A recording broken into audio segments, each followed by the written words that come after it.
ಆಹಾರ ಕೆಡಬಾರ್ದು ಅಂತ ಫ್ರಿಡ್ಜ್ನಲ್ಲಿ ಇಡ್ತೀವಿ. ಆದರೆ ಫ್ರಿಡ್ಜ್ನಲ್ಲಿ ಇಟ್ಟಂತಹ ಆಹಾರವನ್ನ ತಿನ್ನೋ ಮುನ್ನ ಎಚ್ಚರಿಕೆಯನ್ನ ವಹಿಸಬೇಕಾಗಿದೆ.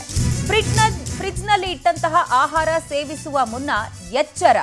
ಕೆಪಿ ಅಗ್ರಹಾರದಲ್ಲಿ ಮಗು ಸಾವನ್ನಪ್ಪಿದ ಪ್ರಕರಣಕ್ಕೆ ಸಂಬಂಧಪಟ್ಟಂತೆ ಸಿಗ್ತಾ ಇರುವ ಬಿಗ್ ಟ್ವಿಸ್ಟ್ ಇದಾಗಿದ್ದು, ಫ್ರಿಡ್ಜ್ನಲ್ಲಿ ಇಟ್ಟಿದ್ದಂತಹ ವಾಂಗಿಬಾತ್ ತಿಂದು ಮಗು ಸಾವನ್ನಪ್ಪಿದೆ ಅನ್ನುವ ಅಂಶ ಬೆಳಕಿಗೆ ಬಂದಿದೆ.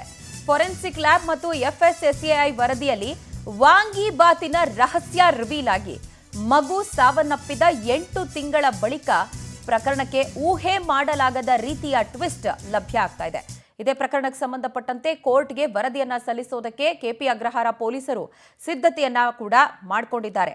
ಯಾವುದೇ ಪದಾರ್ಥವನ್ನ ಫ್ರಿಡ್ಜ್ನಲ್ಲಿ ಇಡೋದಕ್ಕಿಂತ ಮುಂಚೆ ಅಥವಾ ಫ್ರಿಡ್ಜ್ನಿಂದ ಅದನ್ನ ತೆಗೆದು ಬಳಕೆ ಮಾಡುವ ಮುಂಚೆ ಎಚ್ಚರಿಕೆ ವಹಿಸಬೇಕಾದಂತಹ ಅಗತ್ಯತೆಯ ಕುರಿತಾಗಿ ಈ ಪ್ರಕರಣ ಒಂದು ಎಕ್ಸಾಂಪಲ್ ಆಗ್ತಾ ಇದೆ.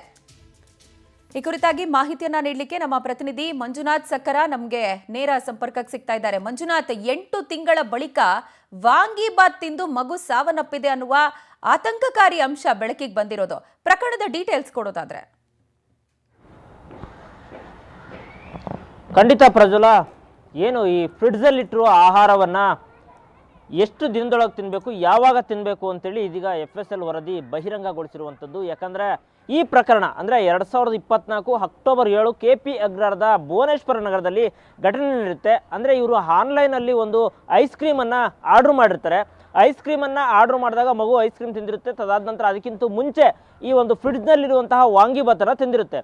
ವಾಂಗಿಬಾತ್ ತಿಂದು ಅಂದರೆ ಐಸ್ ಕ್ರೀಮನ್ನು ತಿಂತೆ. ಐಸ್ ಕ್ರೀಮ್ ತಿಂದ ಕೂಡಲೇ ಅಂದರೆ 5 ವರ್ಷದ ಮಗು ಮೃತಪಡುತ್ತೆ. ಕಾರಣ ಐಸ್ ಕ್ರೀಮನ್ನು ತಿಂದು ಮಗು ಮೃತಪಟ್ಟಿದೆ ಅಂತೇಳಿ ಹೇಳಲಾಗ್ತಿತ್ತು. ಸೊ ಯಾವಾಗ ಇದು ಒಂದು ಕಂಪ್ಲೇಂಟ್ ರಿಜಿಸ್ಟರ್ ಆಗುತ್ತೆ KP ಅಗ್ರದಲ್ಲಿ, ಆಗ ಕಂಪ್ಲೇಂಟ್ ರಿಜಿಸ್ಟರ್ ಆದ ತಕ್ಷಣ ಇದನ್ನು ತನಿಖೆ ಮಾಡ್ತಾರೆ. ಜೊತೆಗೆ ಈ ಅಂದರೆ ಬೆಳಿಗ್ಗೆಯಿಂದ ಏನೇನು ತಿಂದಿತ್ತು ಅಂತ ನೋಡಿದಾಗ ಮಗು ಬೆಳಗ್ಗೆ ಫ್ರಿಡ್ಜಲ್ಲಿರುವಂತಹ ಒಂದು ವಾಂಗಿಬಾತನ್ನು ಕೂಡ ತಿಂದಿರುತ್ತೆ.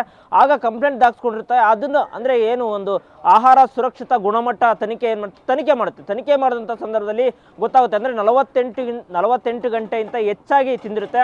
ಆಗ ಫ್ರಿಡ್ಜಲ್ಲಿದ್ದಂತಹ ಆ ಏನು ವಾಂಗಿಬಾತ್ ಇದೆ, ಆ ವಾಂಗಿಬಾತ್ಗೆ ಸೂಕ್ಷ್ಮಾಣು ಜೀವಿಗಳು ಅತಿ ಹೆಚ್ಚಾಗಿರ್ತವೆ. ಸೂಕ್ಷ್ಮಾಣು ಜೀವಿಗಳು ಅತಿ ಹೆಚ್ಚಾಗಿಂದ ಮನುಷ್ಯನಿಗೆ ಆರೋಗ್ಯದಲ್ಲಿ ಏರುಪೇರಾಗಿರುತ್ತೆ. ಜೊತೆಗೆ ಫುಡ್ ಪಾಯ್ಸನ್ ಆಗಿ ಮಗು ಮೃತಪಟ್ಟಿದೆ ಅಂತೇಳಿ ಈಗೀಗ ವರದಿಯಲ್ಲಿ ಬಹಿರಂಗ ಆಗಿರುವಂಥದ್ದು. ಅಂದರೆ 48 ಗಂಟೆ ಅಂದರೆ 2 ದಿನಕ್ಕಿಂತ ಹೆಚ್ಚಾಗಿ ಫ್ರಿಡ್ಜಲ್ಲಿರುವಂತಹ ಐಟಮ್ಗಳನ್ನು ಏನಾದರೂ ತಿಂದರೆ ಮಗು ಮೃತಪಟ್ಟಿರುವುದು ಅಂತೇಳಿ ಈಗಾಗಲೇ ಆಹಾರ ಸುರಕ್ಷಿತ ಗುಣಮಟ್ಟ ಇಲಾಖೆಯಲ್ಲಿ ಬಹಿರಂಗವಾಗಿರುತ್ತದೆ.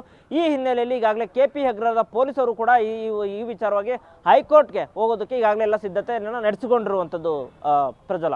ಮಂಜುನಾಥ್, ಥ್ಯಾಂಕ್ ಯು ತಮ್ಮೆಲ್ಲ ಡೀಟೇಲ್ಸ್ಗೆ.